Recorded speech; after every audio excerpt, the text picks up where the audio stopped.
welcome to the Muddy Waters podcast. John, thanks for joining me. Thanks for having me. Yeah, Great to be it's here. always. I've been watching from afar the stuff that you do in the social media space, and obviously, we've met a number of times at different events. But glad to finally, for a while I was like, I should reach out to John and ask him to come on the podcast, and I don't know why I didn't yet. I never did, right? I never actually invited you on.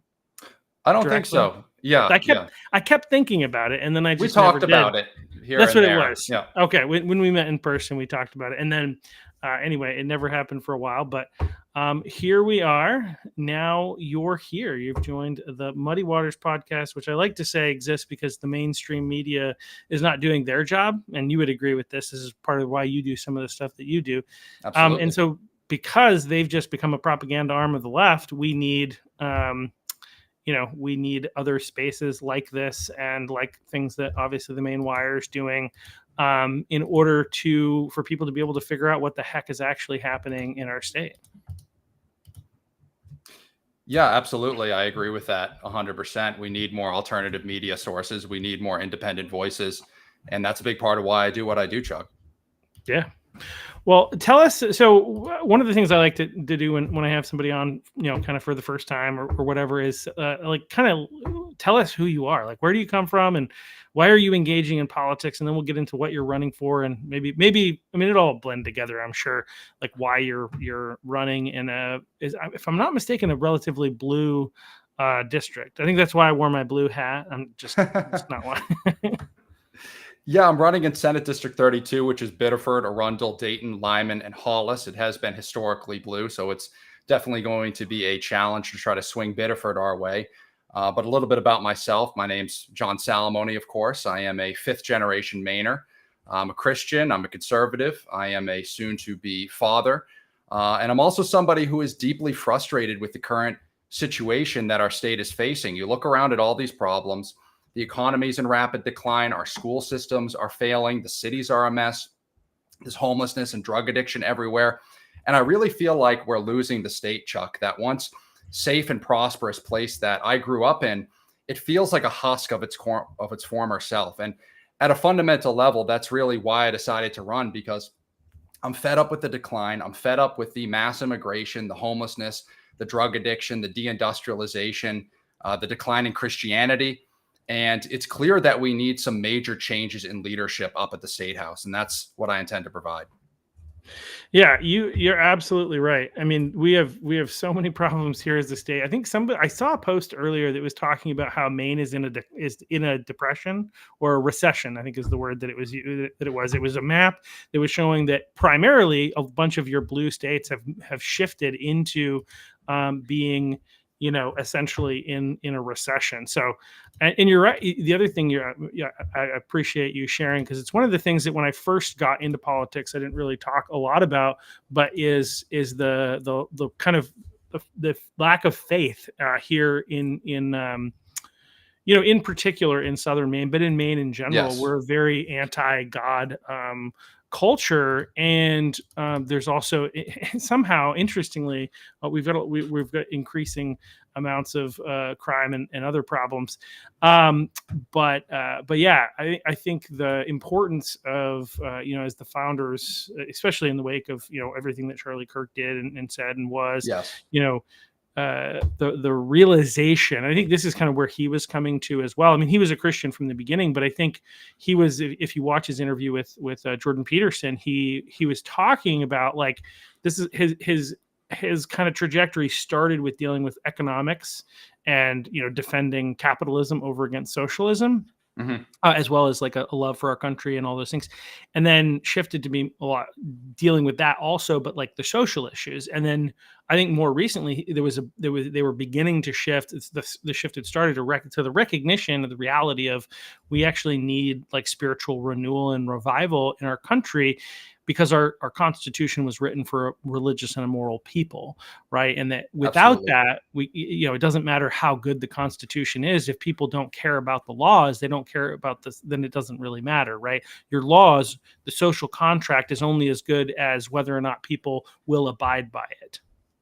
Absolutely. I couldn't agree more. And it's interesting. You look at Maine and the history of Christianity in Maine, we didn't used to be a minority Christian state. We used to have over 90% Christian population back in the 1950s, 1960s, and it has been steadily declining, and it has accelerated significantly in the early 2000s up until today. And what's really interesting is if you look at the rise in hyperpartisanship, if you look at the rise in sectarianism and the parties, the left and the right, being at each other's throats, it has coincided almost perfectly with that declining in Christendom, in Christian beliefs. And I think that is a manifestation of the fact that we have lost our shared moral compass. We don't have that moral core that we used to have. Left and right used to be able to disagree on many different things, but we could at least agree on what our moral system was going to be, what our moral framework was going to look like. And we've lost that fundamentally. And I think that's a big reason why we are at each other's throats, left and right, is because of that decline in Christian morality in our state. Yeah, absolutely. I mean, I think if you look at nationally, there are issues too, but it's much more pronounced, obviously, up here in New England, northern New England in particular. Even though like some of the other states are like New York and Massachusetts are in policy wise are probably pretty godless, and even California, the percentage of Christians in the Northeast is actually the lowest. I think Maine, Vermont, and New Hampshire are always competing for which one is the least churched state in the union. I think if I'm not mistaken, Portland, I believe, is in the competition for the least churched city in the nation. I think they've been in the top 10 for like the last 10 years or something like that. Yeah, absolutely. It's a shame. And, I've, when I was growing up, I was raised Catholic. So, I had that kind of moral core, that center. And, as I grew up and became a teenager and went to college, I sort of fell away from the faith, and I found it again just a couple of years ago. And I had started going to church again about a year and a half ago. And I realized how necessary it is, especially with my daughter on the way. My wife's due in February with our first child. And congratulations. Thank you very much. And it absolutely feels like the right time to start getting involved again, because we need that, especially raising a family in this state, and with the public schools in the state that they are right now, with the pride flags and the radical ideology everywhere in all of our public schools and our public buildings. I think it's important to have that moral framework, that vanguard, that spiritual vanguard against leftism and nihilism, which is the church. Yeah, absolutely. Yeah. Fun fact, somebody commented on through Facebook, they don't like your flag, I think is what they said. Nobody likes that stupid new Maine flag. I don't know if you want to educate, because I do think that there's some opportunity there. Sure. I think those people who criticize this flag, I think some of them are misguided. I think some of them I'm never going to win an argument with them. But the reason that I use this flag isn't a sign of progressivism or leftism or anything. This was the original state of Maine flag, and it also is was a flag that was flown by George Washington into battle during the Revolutionary War. It was designed by John Locke, and it was a reference to his appeal to heaven, an appeal to a divine authority when all earthly forms of justice have been exhausted. So that's why I fly the pine tree flag. It's honestly because I don't want to give that up to the left. I know the left has tried to capture it. They put all the pride flag, like the colors and everything on it. But I don't want to give up the ship. So that's my mission with flying this flag. It, isn't a symbol of leftism or progressivism or anything. It's really a effort to try to retain that history. I don't want to give up this awesome historical symbol so easily. Yeah, no. And I think I knew that. I didn't know all the details behind that, but I did know that it was actually the historic Maine flag. But I'm definitely with the people who said, let's keep our current flag and not revert back to the old one, which you're flying. That is not a statement saying that you want us to go back to the old one. I don't. Yeah, because even though it has, again, it's not. I think some people, because the star is in it, they somehow try, and there's a star in the Chinese flag. They're trying to tie it to Marxism or something along those lines. I'm not 100% sure. So, are you a Marxist? Absolutely not. All right, that's what I figured. Probably not.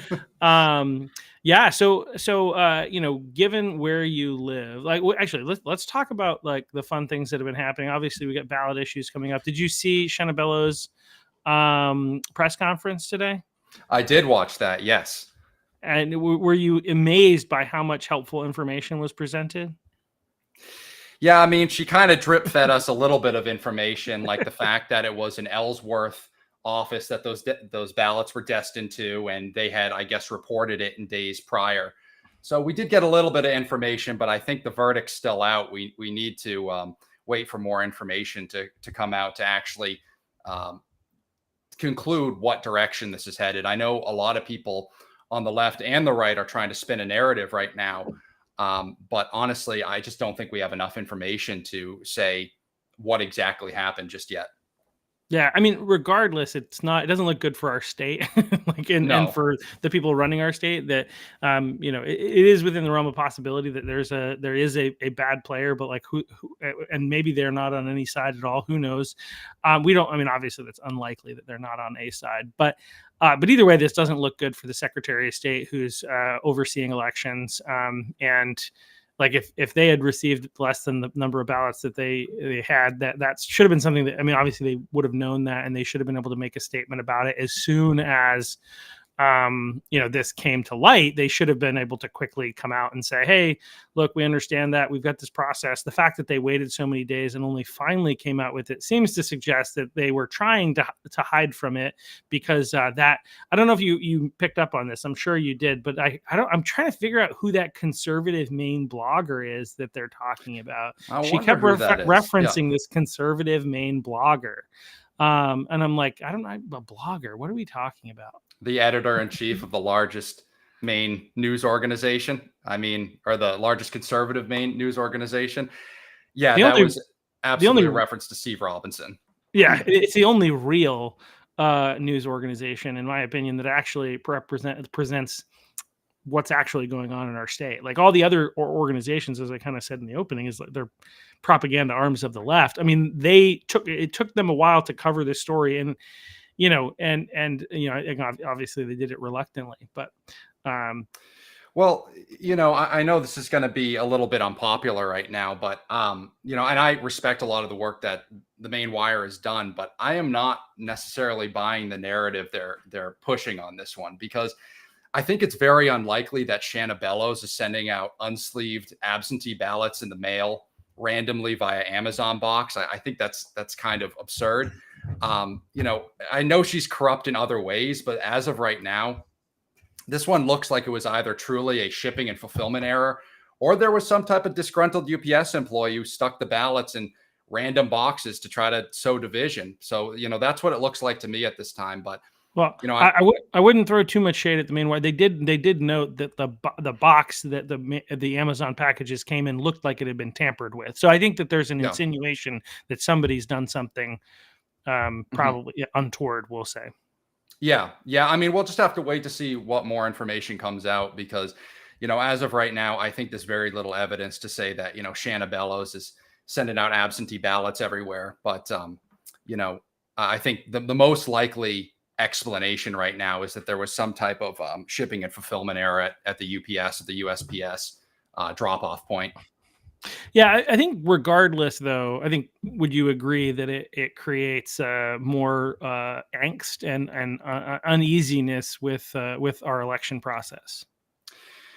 Well, it certainly does. But I will say, I have seen, and honestly, I invite a federal probe into the state to get to the bottom of this, because at this point, I don't trust that Shanna Bellows is going to do the right thing. You look at, her trying to take Trump off the ballot in 2024. I mean, that was just completely ridiculous. So I would invite a federal probe. But I think the narrative on this one has really been taken.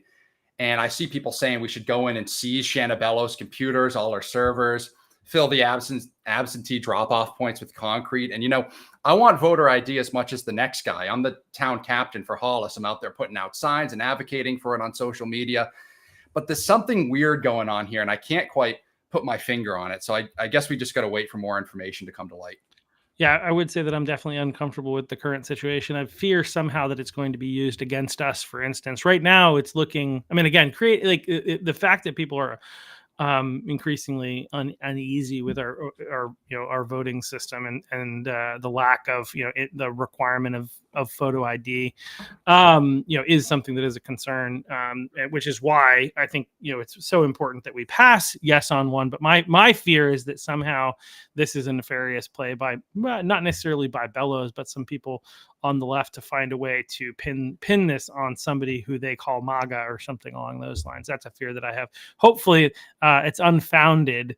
Right. But it kind of at the moment seems a little bit like a gift just before an important election, which has me a bit concerned because, I just don't trust them not to do something devious.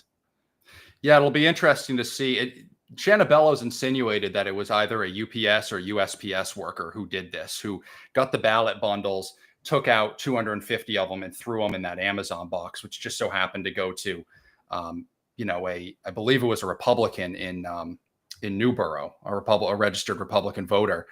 And then there was also another 250 ballots that were missing from Ellsworth, as well as the sleeves. And she said some company in, I believe, New Hampshire received some of the sleeves. So I think there's more ballots out there. We'll have to see where they end up turning up. But, we'll have to keep an eye on that because something fishy is going on here. And I'm really curious if they're going to get to the bottom of who that postal worker was who was allegedly committing these actions.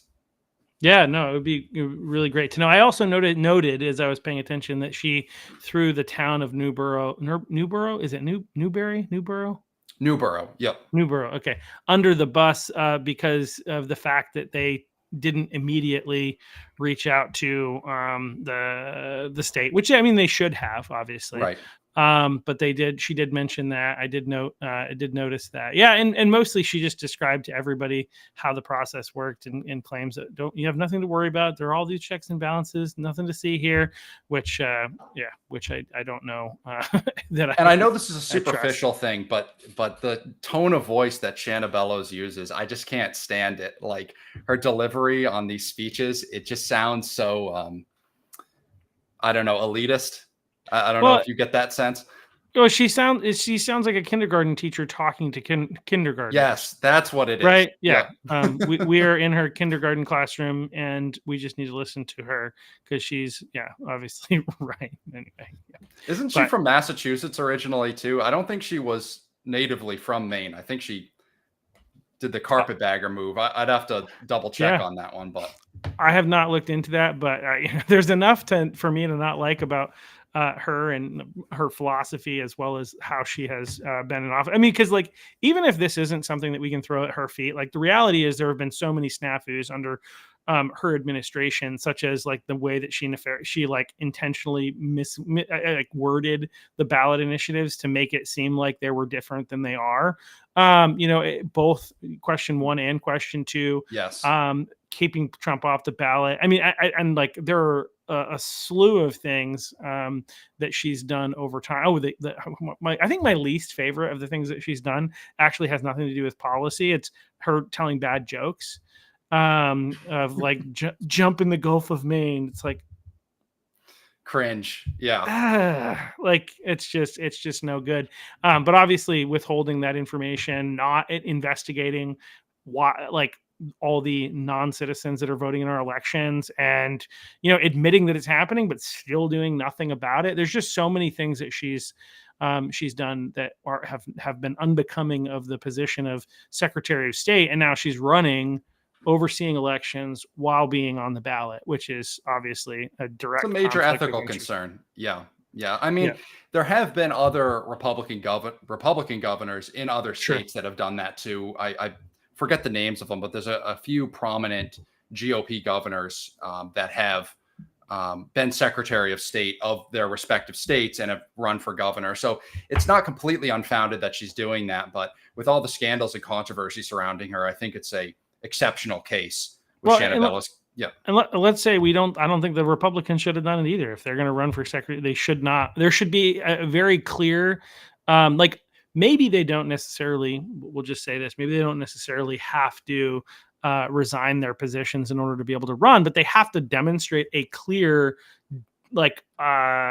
separation from that part of their job, which, I mean, probably means they should probably resign because they're not actually doing their job. But whoever it is that's overseeing those elections, that's not her, should then be reporting directly to Janet Mills, for instance, rather than being reporting to her, because it's obviously a clear conflict of interest. And this is one of those things where, like, I think Republicans are not always perfect as well, and so maybe there's precedent for it. Katie Hobbs did it out in Arizona as a Democrat, obviously, in her race against Carrie Lake, but that doesn't mean that we should want people. I mean, again, this is one of those things where it just shouldn't happen. I don't care what party's in charge, because there's an obvious conflict of interest. But I agree. Yeah. So I think you had mentioned wanting to talk a little bit about energy. One of the things that I think, obviously, this is something that we're talking a lot about here in the state of Maine, which is that I think energy prices are up 36%. And so I've been wanting to have somebody to come on to, and I know that that's something that you've kind of dove into. So what's going on with our energy? How do we fix it? What would you do if you get elected? All that kind of stuff. Sure. So I think it's a little bit ironic that we as conservatives, we seem to be stuck in this false dialectic against the left when it comes to energy policy, because the Democrats will say things like, we can have public power, but we can't have nuclear power. Instead, we need to have these massive solar subsidies, wind subsidies, things like net energy billing, the green energy mandates. Meanwhile, on the conservative side, we say, well, we can have nuclear power, we can have the oil and the natural gas, but we're also against centralized state control. Everything needs to be deregulated and run by the free market, essentially. Everything needs to be run by multinational corporations, private equity firms, BlackRock. And I think that's just a false choice. And what I'm offering instead is a true alternative to both those systems. What I'm proposing is that we commission a nuclear facility that is owned in full by the state of Maine. We cut out the multinational corporations, we cut out the private equity, and then we strategically renationalize key portions of our power grid, feeding from that nuclear plant into our major cities. And that, in my view, is the only true solution that will actually bring our energy rates down over the long term and keep them down. And it will also give our state the economic leverage it needs to offer long-term energy agreements to manufacturers to incentivize them to return to the state of Maine and bring those high-paying jobs. So my whole, vocation when it comes to energy policy is to offer a true alternative, because I think that what is being offered by both the left and the right, I think it's a false dichotomy. It's a false dialectic, and we really need to cut through that. And what we need is public nuclear, and we need renationalization of our power grid. Yeah, I don't think I'm going to agree with you on on that. I do also think that I think that Republicans, I think you've kind of, the way that you've presented Republicans' perspective is probably not in line with what I'm seeing. But I have serious concerns with the government being in control of anything else. Name for me, just for fun, like, what things that the government has been in control of do they manage well? Well, I'll give you an example. If you look at the state of Nebraska, for instance, Nebraska has some of the lowest energy rates in the country, and they have voted Republican in the last 14 presidential runs. They're very conservative. And Nebraska has a fully 100% publicly controlled utility structure. They have a nuclear facility at Cooper Nuclear Station that is 100% publicly owned. They have massive wind farms that are publicly owned. All of their utilities, the transmission and distribution lines, are owned in full by the state and municipalities, and they have some of the lowest electric rates in the country. They have thriving manufacturing industry, and I think we need to model our state off of the Nebraskan model, something that has proven to work. I'm not closed to the idea. I just, like I said, I don't have a lot of comfort with letting the state run anything, and I think they tend to do a piss poor job of what they do, especially in a state like Maine, which is currently Democrat controlled, where I don't think they would bring in nuclear. So again, I'm not opposed to the idea in general. I'm very skeptical of government run anything because of maybe I'd have to do some research into Nebraska and see how that's working in terms of the sustainability, the reliability of the grid, all those different types of things. Obviously, as you said, their energy prices are low. Are there other factors that are playing into that? Those are some things I'd have to do some research into. But I also don't think, like, the one of the things that you said I want to kind of say is, like, when you're talking about, like, the Republican side, that we are hoping to like deregulate to benefit multinational corporations. I don't think things like BlackRock. Well, I can tell you, like Republicans that I talk to do not like BlackRock, have no interest in BlackRock being involved in anything. But it's more a matter of I think a lot of the issues that I've heard actually have to do with the power purchase agreements, which are negotiated. My understanding is by the state in association. Are you familiar with that side of things, like how the pricing gets made for how much it costs to generate power for CMP to buy power? Because CMP is only the deliverer; they don't actually generate the power. Well, I don't mean to scapegoat all the Republicans on this either, because it has been Democrats and independents that have pushed the deregulation mandates. In 1997, it was Angus King who deregulated the grid. And what happened in 97 was it forced CMP, because CMP used to be what was considered a vertically integrated public utility. It owned the wires, and it also owned the hydroelectric dams. It owned our nuclear facility up in Wiscasset. It owned oil and gas infrastructure. It owned basically the entire thing. But what Angus King did in 97 is he issued a deregulation mandate that forced CMP to sell off all of their power generation assets and become just a wires company. They could just control the infrastructure. And what that led to is CMP had to divest their 40% ownership stake in Maine Yankee, our only nuclear facility, and it caused the plant to shut down overnight. So we just lost a giant piece of our economic sovereignty because of that deregulation mandate. And what it also allowed is the multinational corporations. It allowed the private equity firms to come in and buy up all those hydroelectric dams, buy up all the oil and gas infrastructure. And that's what I have a big problem with. And then John Baldacci added on to that in 2008. He was lobbied by Iberdrola Group. He flew to Spain. He came back after being lobbied by this big Spanish energy conglomerate. He came back, and then his PUC had all been handpicked by him at that point. And they worked together to change the regulation to allow CMP to be bought by this foreign company, because it used to be that energy companies needed to be domestically owned for interests of national security. He changed the regulation to allow Iberdrola Group to buy up Central Maine Power, which was owned by Energy East at that point. And then he gets out of office, and what do you know? He gets a board seat at Iberdrola, making $250,000 a year. And meanwhile, his law firm's getting tens of millions of dollars dumped on them at the same time. This law firm that he'd been working as a consultant at. So, you know, what's happened is totally corrupt. We've been sold out. Our sovereignty has been diminished significantly. And it's not just Republicans, it's Democrats as well. But I oftentimes see the Republicans pushing back on me on this public power model, which I think is absolutely necessary for our economic sovereignty moving forward. But from what I'm saying, do you understand like why we would push back? Like the government typically sucks at everything. So the idea of saying, hey, we should have government control something else. I totally understand that perspective. And I agree with you in almost every other industry. I think there is a lot of red tape that needs to be cut. And I do think that the free market should run most of our industry. But when it comes to the energy grid in particular, it's a different beast. And that is because there's only one set of power lines. You know, if you don't like CMP, you can't call up another power company and have them string up a second set of lines to your house. Whereas if you're buying a car, for instance, you have 20 different brands to choose from. If you don't like Ford, you can buy a Chevy. If you don't like Toyota, you can buy a Honda.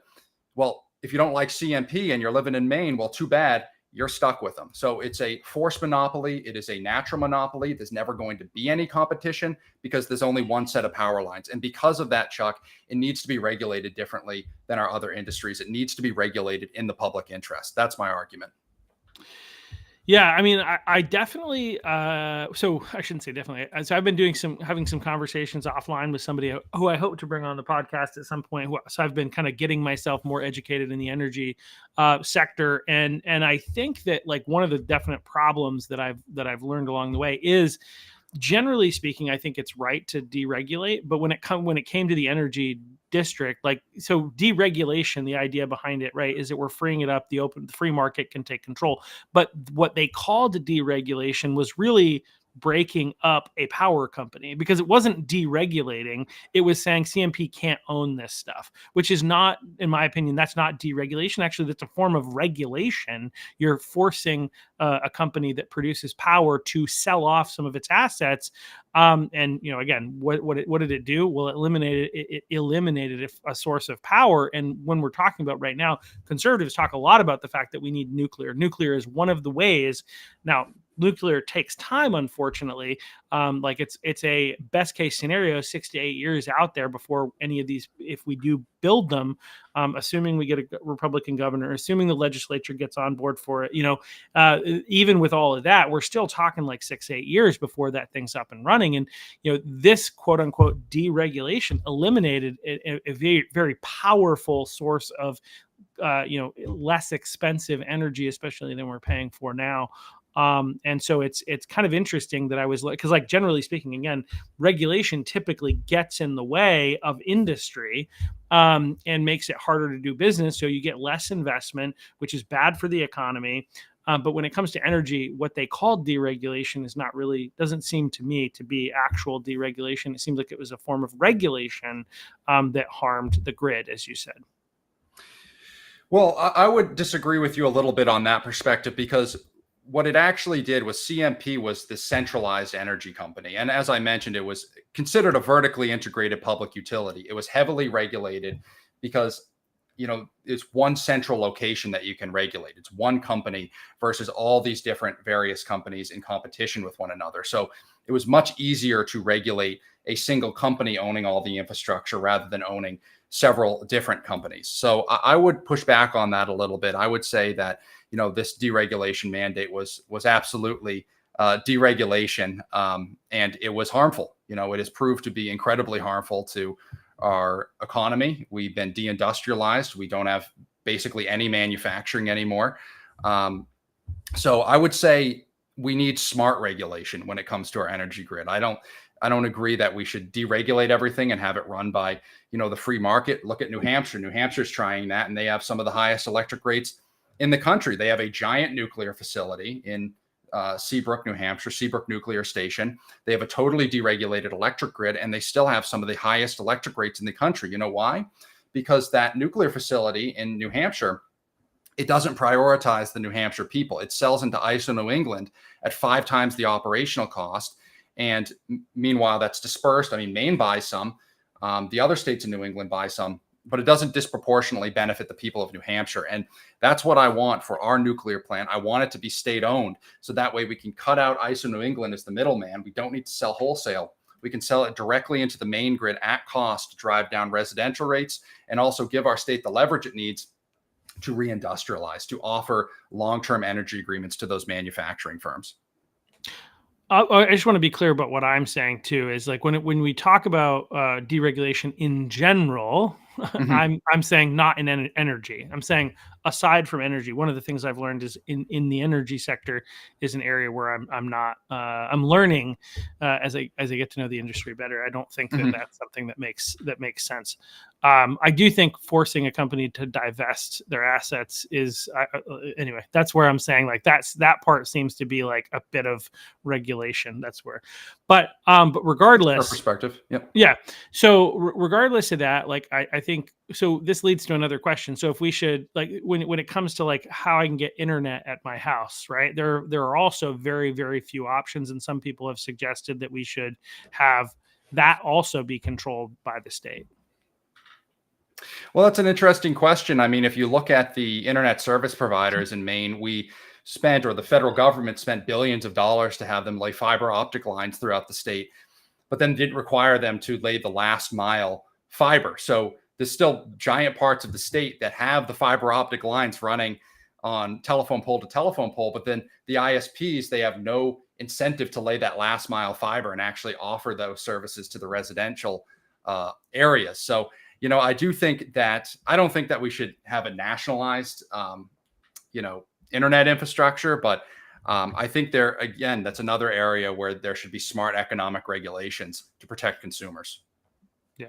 Well, I think anything that we can do to protect consumers and make things better for people without without more government control is what I tend to be in favor of. I understand the argument. I'm going to think more about it because I'm not somebody who just makes decisions on the fly, nor do I Mhm. reject things out of hand. I've not, this is not, I mean, I thought like obviously on the ballot a couple of years ago was, and I think one of my biggest problems with it was that people were totally not understanding what was going on. Like CMP, is at this point, if CMP itself, as it currently sits, became a government entity, that doesn't fix the problem because they don't generate electricity. What you're talking about is more a state-owned power company that actually produces power, which is a very different thing than what they were trying to do, in my understanding, with the ballot initiative to make Pine Tree CMP, Power.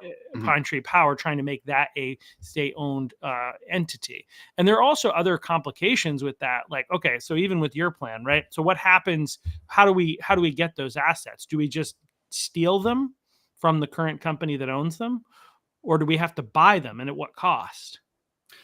Well, you need to buy them, and you generally buy them through eminent domain, and there's negotiations and lawyers involved in that process, and you got to make sure the state gets a fair deal on that energy infrastructure.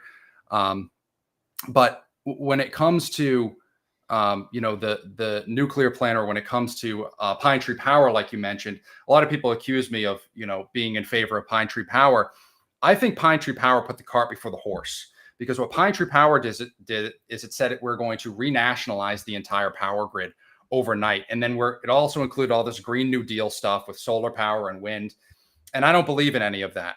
What I believe that we need to do is we need to build the nuclear plant first, tie that into our existing infrastructure, and then strategically renationalize key portions of the grid. We don't need to take back the whole thing, but we should, from that nuclear plant, take back the lines that feed into our major cities and into our future manufacturing hubs. That way, we're not paying private transmission and distribution fees to our major cities and to these manufacturing facilities that are going to be using an immense amount of power. We want to own all that infrastructure so we can offer the lowest competitive rate and beat out other states. Because what a lot of people don't realize is when a manufacturer like Ford, for instance, wants to set up a new factory somewhere in the United States, they put out the equivalent of an RFP or an RFQ. It's a request for price.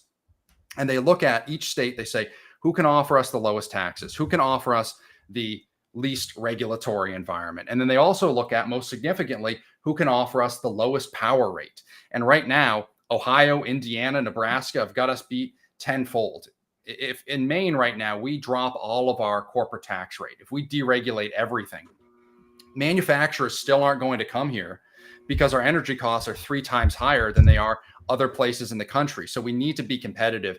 And that's why I'm saying we need to centralize control of the power grid.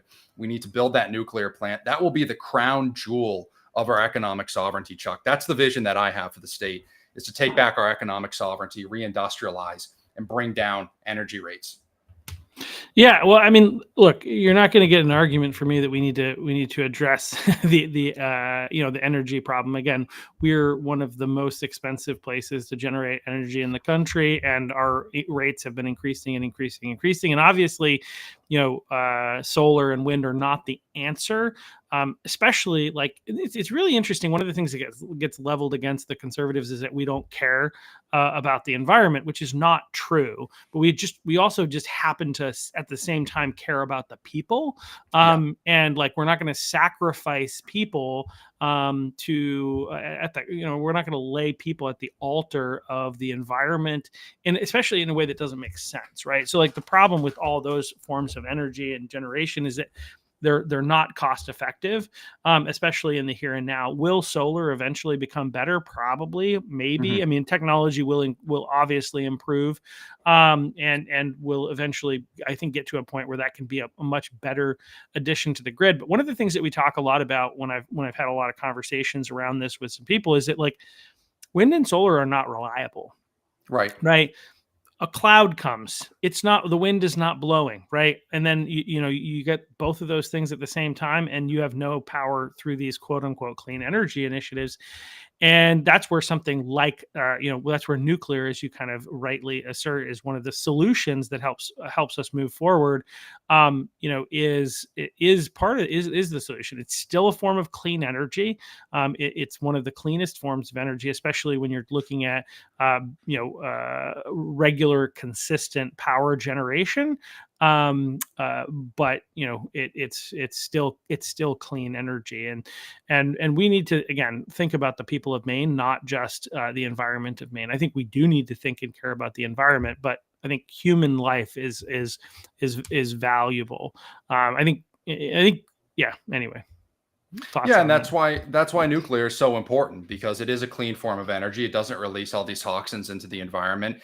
We still need to deal with the waste, but there's ways to deal with that aren't going to harm the environment. We still have, it's about an acre of land up in Wiscasset after that plant ran for 20 years that has concrete casks full of the nuclear waste. So it doesn't take up that much space, and it is one of the most clean, reliable, abundant sources of power that you can possibly have. So I'm a giant proponent for nuclear, both public nuclear as well as private nuclear for that matter. I think we should have competition, and I would welcome it all. So when representatives like Reagan Paul put forward legislation to allow private nuclear plants, new ones that get built, to qualify under the renewable portfolio standard, I 100% support that, because I think that we need more energy regardless of where it's coming from. It doesn't need to completely be publicly owned, but I do think that we need at least one facility in the state of Maine that is owned in full by the Maine people. Yeah, well, again, I'm probably going to come down as not being 100% in favor of that, but it would be better than the current environment. it seems like to me. And again, more thought on my part, but what was I going to say? I had a thought and then it disappeared. Well, I think, like, one of the things that you mentioned is talking about the waste. Like, I think one of the things that's important, and I think people who are watching this may know this, they may not. But the reality is, like, there is waste also associated with the quote unquote clean energy. So there's this idea that, like, wind and solar are completely clean and there's nothing to worry about, but that's actually not true. There is waste associated with both of them. The wind turbines only have a certain life cycle and they can never be used again, and they have to go into a landfill. With a lot of the electric stuff and the push for electric vehicles, you've got the batteries. What are we going to do with those? Because the only way that solar could, what they're trying to say is that we could get enough solar out there, it can generate enough power. We can capture that power with big batteries, power banks, essentially, for the state, and then distribute that as it's needed over time. But the only way that works is with these toxic batteries. And so, like, we have to have so the idea that we're going from things that are dirty to things that are clean and everything's perfect with it is actually a myth. I agree. And one thing I'd also like to mention about the windmills is they use thousands of gallons of lubricant every year. Every windmill has to be lubricated so it can actually spin effectively. So that lubricant is very harmful to the environment. And, one thing that has been a topic of discussion recently is net energy billing and how that feeds into the wind and the solar problem. And the thing about net energy billing that people need to understand is that the regulation changed in 2019, because prior to 2019, net energy billing was essentially just for if you were a residential home or you had a small business that had a few solar panels on the roof, you could sell that power directly into the grid rather than having big battery packs in your garage or in your basement to store that power. You could sell that power into the grid and just get a rebate from CMP every month. That wasn't a problem. That wasn't driving up our electric rates significantly. What began to become a problem post 2019 is they changed the regulation. The Democrats and Janet Mills in the legislature changed the regulation to allow giant corporate solar and wind farms to sell into net energy billing, bypassing ISO New England, and get an additional subsidy on top of the rates they were already receiving from the ISO New England fund. So the problem with that is you're getting an additional subsidy and it's causing rates to increase modestly over the next 3 years. So right now, I think we're getting charged about 1 or 2 cents more per kilowatt hour because of that net energy billing program. And what I would advocate for is we don't need to eliminate net energy billing completely. We just need to roll it back to that pre-2019 standard where we cut out the solar and wind farms. They have to sell into ISO New England again. and then allow the residential businesses and the homes to sell into net energy billing still, because that really wasn't the problem. It was these big wind farms that you're driving on I-95 and you see a million of them on the highway. Those Yeah. can now sell for the additional subsidy rather than selling wholesale. So I believe that's the crux of the problem there. Yeah, that I would agree. I have no problem with an individual having a solar panel or a bunch of solar panels on their property, but but the big corporate, producers, they should go follow the normal process. But Mhm. yeah, that makes a lot of sense to me. Yeah, there's something else. I'm trying to think.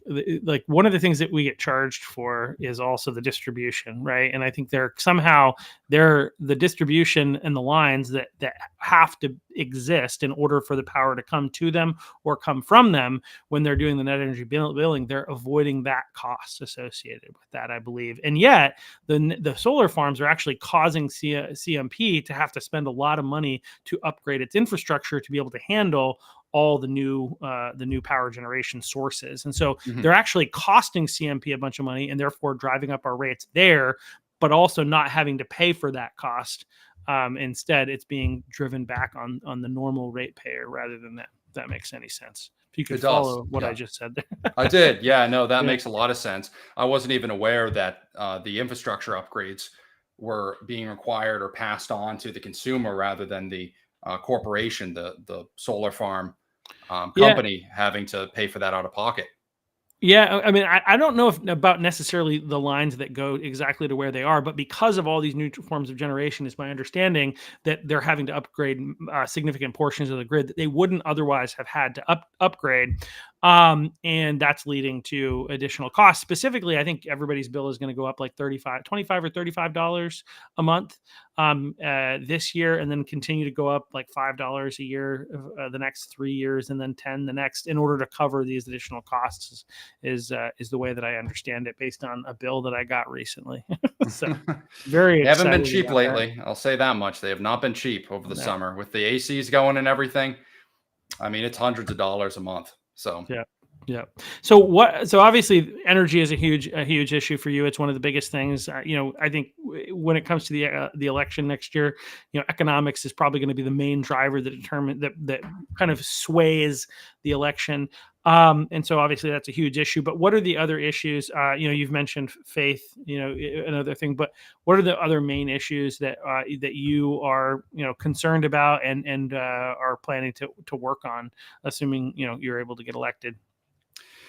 well, one of the biggest issues is our cities, Chuck. And I don't know how long you've lived in Cumberland County for. Have you been here for a while? Like 8 years, I guess. I think is where it is. I used to live in rural Maine, up in like Athens and Okay. Madison area. Yeah, Well, I've lived in the greater Portland area for my entire life. And my family dates back in this area for about 5 generations now. So we have, deep roots in this city. And, I'm walking through Portland these days, and it is just an absolute mess. There's needles all over the street. Crime is rising. There's graffiti, filth everywhere. And it isn't like the city that I grew up in when I was a kid. And that's one of my number one priorities, is to fix the cities. And the way that you do that is threefold. You need to, first of all, you need to reopen the state hospitals. You need to roll back the recent Title 18 changes to the Maine Criminal Code. And we also need to stop funding this affordable housing scam. That's how you clean up the cities. And I can go through each of those areas because it's really important to me. I've done, a lot of research and a lot of thinking about this. When it comes to the affordable housing, this is something that mostly the Democrats focus on. Some Republicans also support it through TIFs, as well as other kind of like state grants and tax rebates. And it needs to be reformed because currently the subsidized housing is essentially acting as a giant magnet for homeless migration from other parts of the country through the HOPE program and other programs like it. We think we're helping, we think we're being humanitarian, but we're really perpetuating more of the same problem. We are literally incentivizing people to move here from other parts of the country to take advantage of our free handouts, our soft on crime laws. So that's number one for me. We need to reform the subsidized housing. We need to cut off a lot of those funds. Number two is we need to roll back the recent Title 18 change that prevents our police officers from essentially doing their jobs. A lot of people don't realize this, but in 2023, the Democrat legislature under Janet Mills added a provision to the Maine Criminal Code called the Homelessness Crisis Protocol, which prevents police officers from taking punitive action for crimes such as disorderly conduct, public intoxication, public urination, shooting up needles in the street, indecent exposure even. Our police officers are now forced to put these people into soft on crime social programs that then just release them right back out onto the street. It's a ridiculous policy, and we need to get rid of it. We need to roll it back. And number three, and this is the most important factor, is that we need to reopen and expand our state hospital capacity. We need to have these institutions be well funded and have standards to prevent the abuses of the past. But we can't keep living this way, because if we continue allowing mass homelessness and severe mental illness on our city streets, it's going to just get worse and worse. So we need to get these people the help that they deserve, get them off the streets, so they're no longer, quite frankly, a danger to themselves and a danger to our community. Yeah, no, that makes perfect sense. Yeah, I mean, it definitely like it's interesting both here and I think California is far worse as Northern California, San Francisco area than what we've going on here. But when you create programs for specifically for homeless people, you attract homeless people rather than actually helping homeless people be less homeless, actually, get them off the streets. You end up creating a bigger problem, which is what we've seen here in Southern Maine. It's interesting. When I first moved to the Portland area, which is about 8.5 years ago, I remember there was an idea I had for a t-shirt, and I made up one, and I loved the t-shirt, but it was based on a saying that I heard, which was Portland, the way Boston should be. And I think the idea that you're getting at there is that Portland was an incredible city that had a lot of the benefits you have of a major city, but without a lot of the problems. And then Yes, that's when, shortly after that, you had the rise in the homelessness issue and the encampments and all that kind of stuff as a result of the programs. I remember I was part of a nonprofit actually that was ended up creating a homeless shelter. And I came into it and I was like, do we really need a homeless shelter? Because I was living in like the Farmington area. Right. And I'm like, I don't see the problem here that needs to be addressed by a homeless shelter. But I was like listening to other people, and I was learning, and I was representing a financial institution, and I was like, okay, so I ended up being a part of the board and watching them talk about this huge need of this homeless shelter, because we've got all these programs to help people, but they just don't have anywhere to live around here if they need the help, if they're homeless, and so they have to go somewhere else. And so there are enough homeless people to fill up a homeless shelter, I was told. So then we got it started, and it turned out that the vast majority, almost all of the people that were served by the homeless shelter were people from outside the area. Some of them outside the state, literally moved to Maine because they knew that there were programs and found that it was at the time one of the only family shelters, because a lot of shelters don't allow you to bring your kids or whatever. It's like just for adults. And so this was a family shelter, or women and children sometimes, but this was a shelter where a whole family could be there. But again, the vast majority of the people that we helped were actually not from the state, well, not from the area or not from the state. Well, I recently watched your interview with Mark Dion, the mayor of Portland, and he seemed to be denying that this happens, that there is, immigration or homeless migration from other parts of the country to Portland to take advantage of these programs. And, it's undeniable. This is absolutely happening. People are coming from other areas. Just anecdotally, you walk down and you talk to some of these people. A lot of them aren't native Mainers falling into homelessness. Some of them are, and those people need to be helped. But we need to do this in a way that disincentivizes people coming here for the wrong reasons, while at the same time offering a helping hand to people who are truly trying to turn their lives around. And that's part of why I advocate for reopening the state hospitals, because there's two programs that can take place there. And there's usually different tiers of people with issues, because when you look at the homeless population, it's a sad reality, but 70 to 80% of them are severely mentally ill. And a lot of them will never be able to return to work in any capacity or hold a normal job. And we need to account for those people too. And we need to provide a solution for them. And then there's like the 20 or 30% who really just need a leg up, who are down on their luck, who, want to get back to work and get off drugs. And we need to provide inpatient rehab and return to work programs for them. But you also need to account for the other people who are never going to get back. And I think that is something that has kind of gone by the wayside over the last few years, because after deinstitutionalization, I'm not sure if you're familiar with the BRAP program, but what it essentially does It's basically a stopgap between deinstitutionalization and Section 8 housing. What the deinstitutionalization did is it just funneled everybody from the mental hospitals into Section 8 housing. So, for example, Franklin Towers in Portland, you're familiar with Franklin Towers. That used to just be a Section 8 house for a lot of VA people, veterans. But then after deinstitutionalization happened in the 80s and the 90s, they funneled through this BRAP program, which is a 2-year stopgap until these people are approved for Section 8. It took all the mental patients, funneled them into places like Franklin Towers, and basically said, good luck. They get a social worker, they get a certain amount of hours per week of somebody coming in and helping them with things. But a lot of these people shouldn't be living on their own, and they shouldn't be free to walk the streets of Portland, because we've seen what happens. I mean, I was down there not too long ago, and there's just a guy screaming on the sidewalk. And, a few weeks before then, I saw a homeless man exposing himself down by Monument Square. I mean, it's crazy what's happening. And we never used to have these type of problems when I was growing up, Chuck. In the early 2000s, homelessness was not as big of an issue. We had a little bit of it, but it is like 4 or 5 times worse than it was back then. And we really need to reform this process, because what's happening right now is counterintuitive. Yeah, I mean, if you ask, I mean, you talk about opening up the hospitals with more beds. I think that we need a separate facility. I mean, and this is where you call it deinstitutionalization. I think that we threw the baby out with the bathwater in that situation. We really need facilities for people who are, as you said, never going to be in a place where they're ready to be reintroduced to society, that they're beyond. I think having them, in the medical hospitals doesn't make sense. I think mental hospitals is actually where I think those. And then the other factor that I think we could talk about is the other side. So there's mental health, but then there's also it's really it's a blurry line between the two, but addiction. Right. Yeah. A big portion of it is addiction. And so I think there's a combination of some of the people that are addicted. If they could just get off drugs, they'd be okay. Some of the people are severe mental health, and they're never going to recover, as you kind of talked about. But I also think that we need to funnel people toward those addiction rehab centers, rather and we should give people a choice. You're not allowed to live in public spaces. You have no right to be here.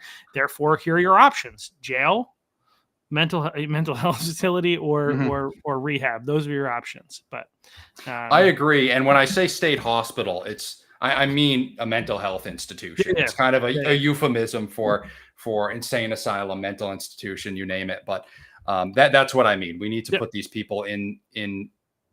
First of all, there's different tiers. There's people who should be in inpatient rehab and may be able to return to work. And then there's people who are just too far gone and really need to.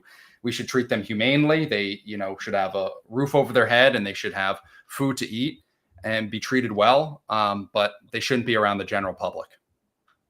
Yeah, it's interesting. I don't know if you've ever seen the movie, 12 Monkeys. I haven't seen that one. No. It's a fantastic movie. Brad Pitt plays a crazy guy, but he's an intelligent crazy guy. So he's got a degree of insanity, and he's talking about the reason that you keep crazy people. He's talking to Bruce Willis's character, but the reason that you put people who are mentally insane in an insane asylum or mental institution is to protect the general public, because they're concerned that the concern is that if they get out there into the public, they'll start infecting people with their insanity. And I remember thinking, okay, that's cute and funny, right? But that's obviously not true, right? And then I had a conversation with somebody who I will not out, and I remember in the conversation with them, getting to this place in the conversation where I was I'm this person is so crazy. Every attempt to drive this into a direction that makes any kind of sense and positively move forward this conversation gets thwarted by something that just is completely irrational and makes absolutely no sense. So I felt myself being am I losing my mind at the moment? Right. So I was okay, no, I can see how crazy could be, passed on as an infection. If you have to deal with it. And working in the bank and some of the people that I had to deal with there, with their mental health issues, and how that put people at, people. I mean, it negatively impaired the mental health of the people that had to help them, and this in so many different levels of this. And so I really think that is a reality that we need to protect the public from people who are in these different situations, while, as you said, being humane. Obviously, we care about people, and people who are severely mentally ill should not be mistreated, and obviously that's one of the things that led to the I guess deinstitutionalization, was that there were abuses that were found. And I think that with technology now, we should be able to create some checks and balances that protect people, while also taking better care of them than having them, because this is what's happened. They're not in a mental institution being taken advantage of, but they're literally living on the streets, shooting up and leaving needles everywhere for anyone to find. It's like, how is this better? Yeah, it needs to be a tough love solution, I think. Again, to disincentivize people coming here for the wrong reasons, to take advantage of our soft on crime laws and our, clean needle programs, and, the ability to shoot up needles on the street, or to get high and then just walk around and have no consequences for that, and to commit these crimes and then just be put into social programs that release you back out. I think we need to really disincentivize that, but we also need to offer help and treat these people humanely. We're not offering the Brian Kilmeade solution, if you know what I'm referencing there. No. Do you know who Brian Kilmeade is? He's a Fox News host. Okay, not really. Sorry, it's kind of a grim joke, but Brian Kilmeade was he had a little controversy because he said we should offer homeless people lethal injection on Fox and Friends. So we're not offering that. We're not doing that. People need to be treated humanely, but they do. Yeah. But at the same time, I mean, to some degree, if they, I think that there's one of the things that I know from people who work in the hospitals that I'm connected to is that, like, you can get, like, if you take so many drugs and you destroy your kidneys, they'll give you 2 kidney transplants or whatever, or something like that, organ of the same organ, whichever one it is, before they eventually turn you off. And like, many of these people are living on the state, so the hospitals aren't even really getting reimbursed, or barely getting reimbursed by the state for these procedures, and they still will do 2 before they cut you off. And it's like, are you kidding? I'm sorry, but I don't think we should do that. If you've, like, totally destroyed your life, I don't think it's the government's responsibility and the people's responsibility to take care of, that kind of healthcare situation for somebody in those shoes. So maybe not as bad as offering lethal injections, but I'm, not. I also don't think that everything that anybody does to harm themselves is on the state's job, the state's responsibility to fix them. And I think there is a degree of tough love, we'll say there, that I think needs to happen. And the reality is that some people won't adapt and will die. But the reality is also that people are dying now. They're dying from exposure, living outside during the winters of Maine. So, it's not as though, I think in the solution that we're presenting, maybe not the exact same vision, but it would actually lead to less people dying than the current environment, and more people being positively reintroduced to society, which we need, so. Right. And I mean, the Democrats try to spin this as like some inhumane solution, and that we hate people and we despise the homeless or whatever. But, really, we want the best for everybody. I mean, that's, we want to have safe communities. We want to have streets that are clean and drug free. And we also want to get these people who are sick and addicted the help that they deserve. Absolutely. Yeah, absolutely. So I think you had also mentioned before you came on, before we were live, about one of the other issues. I know that you probably have a couple more you want to talk about, but immigration, was immigration one that you were going to talk about? Yeah, because immigration, there's kind of a nexus in Portland where you see what's happened over the last 20 years. In 2000, Portland was 2% foreign born, and now it's over 15% foreign born. We've had a lot of immigration come into our state, and there are 2 effects of that. And I think, before I even go into this, I will say that I think we need to have a balanced immigration policy. I'm not somebody who says we need to cut off all the immigration permanently. I do think that we need an immigration moratorium for a period of time, but I do think that we At You least, know, at least let my wife get here. Come on. yeah, well, let her in. Um, but I do think that we need to have a policy that is balanced, because I think we've been out of balance over the last 30 years, and I think we've had too much immigration, and two negative effects of that are both economic and demographic. And I think they're both very important. Economically, mass immigration has undermined our labor market. It's driven wages down. And at the same time, it's caused an increased demand for housing, which creates an inflationary effect on our housing market. And at the same time, I think we also need to understand that fundamentally, the composition of the country does matter. And when you have mass immigration from countries that, for the most part, don't share similar culture, that don't share the same religion or customs, it does put strain on our society. A lot of studies have shown this. You look at one study is the Robert Putnam study from 2007. There was also a Harvard study from 2002, and they show that when you inject diversity into a formerly homogenous community, it causes a large drop in trust levels, community turnout declines, there's more graffiti, vandalism. So I think it's important that we keep these factors in mind when designing our immigration policy. I don't think that it means that we, shut down all immigration permanently, but I do think we need to control it better. And we've had too much immigration clearly over the last 30 years. Yeah, well, and one of the things that I love, Charlie. Were you there at the Charlie Kirk event when he was in OOB? I can't remember if I saw you there or not. Unfortunately, I wasn't. I had a conflict that day.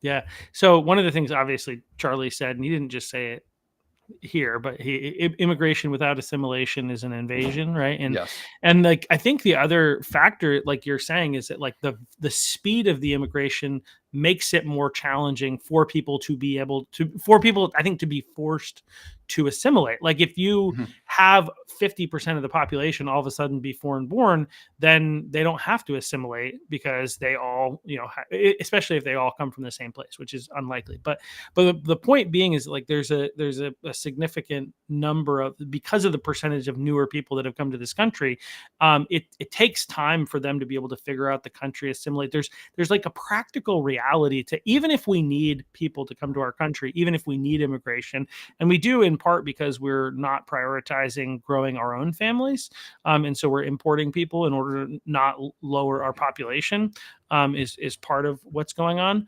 But the reality is, we even though that we do need immigration, we have to make sure immigration is not too fast to the point where it affects our culture, because obviously there's a reason people are coming here and there's a reason people are leaving somewhere else. And it's similar to the conversation that we sometimes say, and we're not a red state, right? But Maine has been impacted by people leaving more deep blue states and coming to Maine, but then basically bringing in the same policies that led to the reason that they want to leave those other states, right?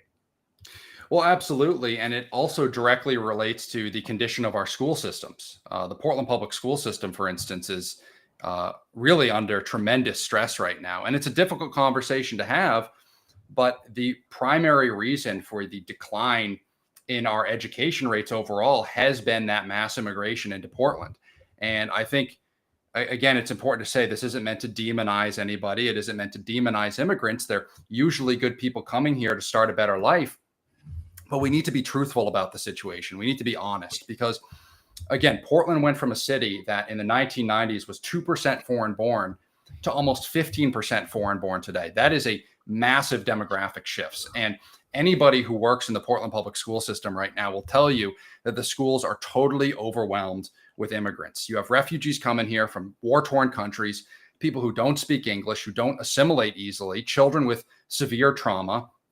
And largely because of those factors, Portland in 2023 had an average SAT score of about 950 compared to the state average of 1100. So honestly, a lot of people say the school systems are really doing poorly. Overall, they're doing all right in terms of test scores. It's really just Portland and its sanctuary city policies that are dragging down the rest of the state. So I think the answer to the problem, again, is we need to control immigration better. We need to find a better balance between helping immigrants, helping the poor and the vulnerable when we can, while at the same time protecting the interests of our native population and our working class communities. Yeah, I mean, I would say the education's a bit more complicated. I mean, I think you would agree, a bit more. I mean, but that would be a huge positive for the overall, impact on the state of Maine. Would be to have less, less immigration. And the bigger issue, I mean, not the bigger issue, but one of the other issues is that a significant portion of the immigration has not been legal, and Yes. as much as they may be nice people, it's still not okay to enter the country illegally, or to enter the country legally and then stay illegally, which is also one of the things that happens quite often. Yeah, yeah, absolutely. So I do support what the Trump administration's doing right now. Honestly, it is kind of difficult sometimes when you watch these ICE raids and you see people, getting ripped out of their homes and being shipped back. It is tough optically, and your heart does break for those people. But at the same time, under Biden, like 10 million illegals entered the country, and what are you supposed to do about that? Are you supposed to just give them amnesty and let them stay? Yeah, I don't think so. So I agree with what the Trump administration's doing, even though it is a little bit hard to watch. It is something that I think is ultimately a necessary evil. Yeah, no, and like it is a challenging situation. I talked about it with a good friend of mine on here a while back, a guy named Joel Furrow, who is the executive director of an organization that helps people in poverty, in general, and because of the current times, a significant portion of the people that they're helping are the immigrants. Their status is unknown necessarily, but many of them are probably asylum seekers and things along those lines. And he rightly talked about the fact that many of them came here because they were given bad information by the Biden administration. Their agents in other countries were telling people, here's the process to get here, and it's like, go to Mexico, cross the border, and then they obviously they wouldn't have told them to cross the border illegally. They would just say cross the border and then claim asylum, right? Yeah. And so this is the platform that's been put out there, and you definitely feel bad for them and have heart for them, but you also have to recognize that this isn't a vacuum. It's not like we have unlimited resources. This is one of the things that really annoys me that people don't understand is it's not like we have unlimited resources. It's not like we just have all this money that we can spend. We have a $2.3 trillion deficit this year. That's a lot of money, which means we're already as a government spending more than we make. We can't do that. We've got to fix that. We can't spend more. We also have limited housing. You highlighted this, right?